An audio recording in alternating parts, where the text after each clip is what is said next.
Hey, what's up, youth group? Daniel here with another verse of the day. Today, we're at Psalm 23, verse 2, and the first half of verse 3. Last week, we talked about Psalm 23, verse 1, and we're going to be kind of going through this whole psalm a little bit at a time over the next few weeks, since you'll be seeing these videos from me every Tuesday. We'll just go through it together. So last week we talked about Psalm 23, verse 1. The Lord is my shepherd, I shall not want. Okay, and we just talked about how a shepherd is someone who takes care of his sheep, how he watches out for them. It's his job to care for them, to make sure that they're okay. And then I shall not be in want really talks about how God is, our shepherd and our provider. He gives us everything we need to do what he's called us to do.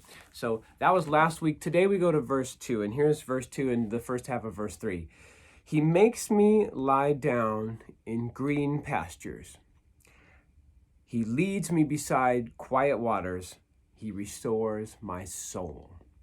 Okay, so let's just talk a little bit about those things, which kind of piggybacks on verse 1, talking about God our caretaker, God our provider. Now we move on to verse 2. He makes me lie down in green pastures. Now, if you think about sheep, right? We talk about how we're talking about sheep and a shepherd here. And so sheep, as they're going about their boring day. Sheep, they're grazing and eating in, grass. That's like their main source of food, right? So if the shepherd brings them to green pastures, well, this is a place that is ripe with food, right? It has plenty of grass for them to eat.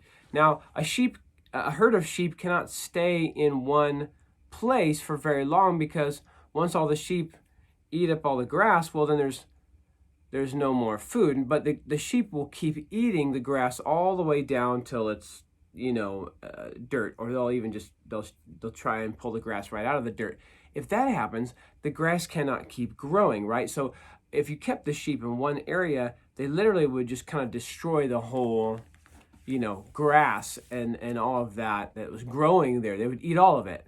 So you have to let sheep graze in an area and then move them to another area so they can graze there. Now, this is actually very healthy for grass, because you cut the grass, it grows back again, and you cut it, it grows back. If you don't cut it, the grass grows really tall, and then it will eventually die and be burned by the sun, all this stuff. So that's why cutting grass is good, right? That's why grazing, having sheep graze in a grassy area, is good.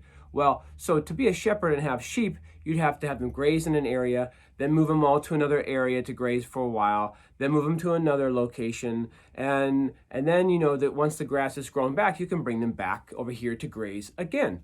But when we talk about the Lord making me lie down in green pastures, we're talking more about, yes, that good grazing area, green pastures where there's not brown, where all the grass is dead, but green where there's life. Okay, but also he makes me lie down. We're talking more about God makes it so that I have a place to rest, a place to refuel and to rest, and that's important for the sheep, because they don't just eat all day, right? And if you're just walking around, there's no place to rest. So God provides for us. He cares about us. And then we see in verse 2, he brings us to a place where we can refuel and rest. And that's an important thing for us as believers, to embrace that time to refuel and rest. Okay? It says here, he makes me lie down in green pastures. He leads me beside quiet waters. There's another picture of God's goodness to us. Quiet waters are a place where the sheep can drink, okay, where they can be refueled through, drinking water.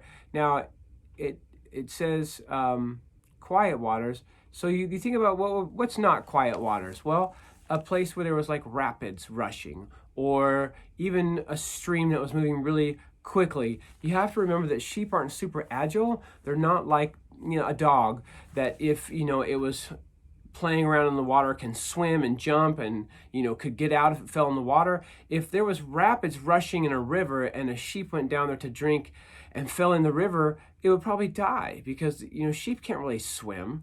And if all your sheep went down and started drinking and fell in the water, now you lose 10, 20, 30 sheep or half your flock or whatever else. So the idea of the shepherd moving the sheep to green pastures and quiet waters, again, God our provider, who's providing an opportunity to rest and refuel, okay, in a place where there's not chaos and there's not danger, okay, from falling in the rapids. Which is why we go all the way to verse 3, the first half of verse 3. He restores my soul.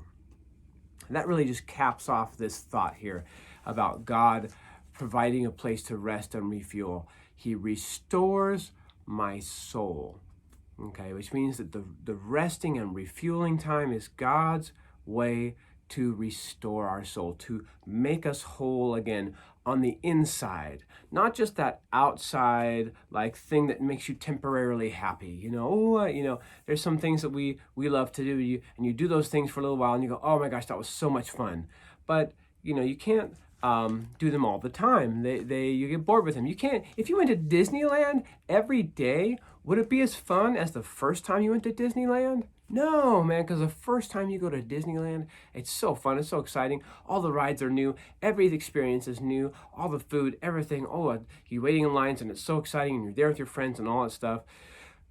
But if you did it every single day, after a few weeks, it'd be like, well, okay, I did everything.